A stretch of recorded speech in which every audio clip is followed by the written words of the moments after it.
All right, up next, we have GIGI Urbanski, your home girl. Bold, creative, and unapologetically authentic. GIGI is a relatively new powerhouse in the Northeast Florida market, having only been licensed a little over 3 years. With over a 99% list to sold price ratio, an average of 43 days on the market, and nearly 43% of homes selling in under 21 days, she delivers results that matter. As the founder of Jax Home Squad, broker by Real Broker, GIGI blends transparency, creativity, and strategy to transform listings, hosts mega open houses, and mentor agents worldwide.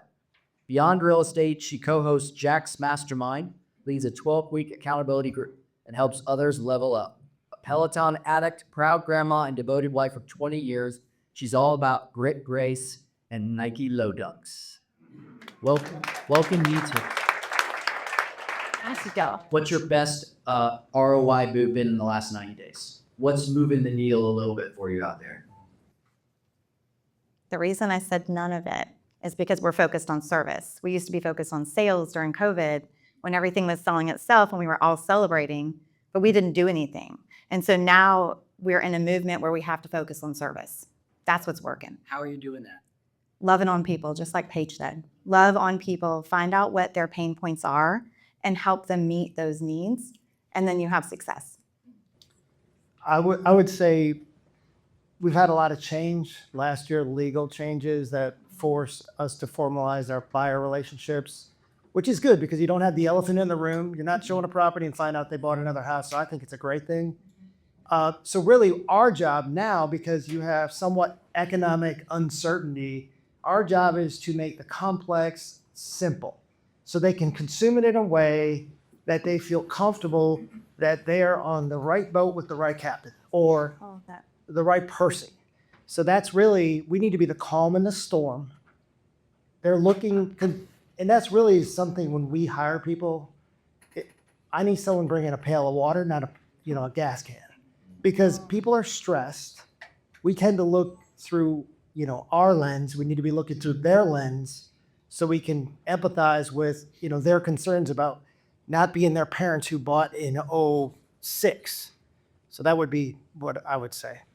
So how are you dealing with interest rate volatility? How are you having those conversations with your buyers? Just go back to basic algebra, solve for X. Why are we here? What are we trying to accomplish? And I think if we focus on interest rates, they focus on interest rates. Because people bought when interest rates were high when I wasn't buying a house, I was a little kid. But 17 and 18%, people were buying then. What was different then? And so I think just trying to help them focus on their desire, their ability, their reason, their timeline, that dart, that brings them back to center and takes away the noise. Because that's all it is noise. Any buyer trends that you all are noticing since the start of the year? Anything different? How's it feel different than last year? I think they're shopping more and they're practicing the pause.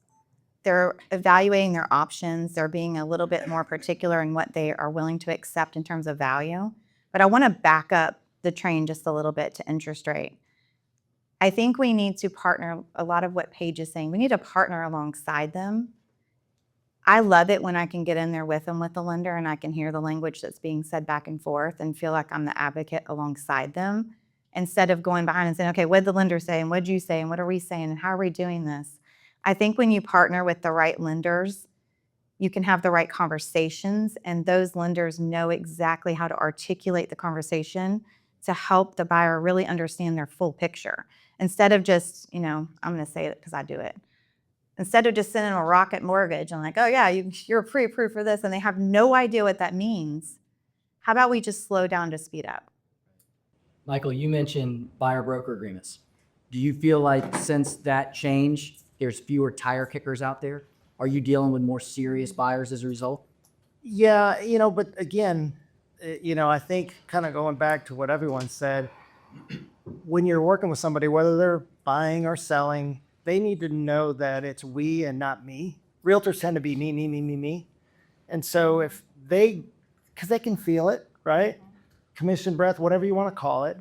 If if we're looking through their lens and we're sincere about it, they're going to know we have their best interest and they're gonna not be concerned that, you know what, oh, Michael's gonna put us in a house because he wants to get paid.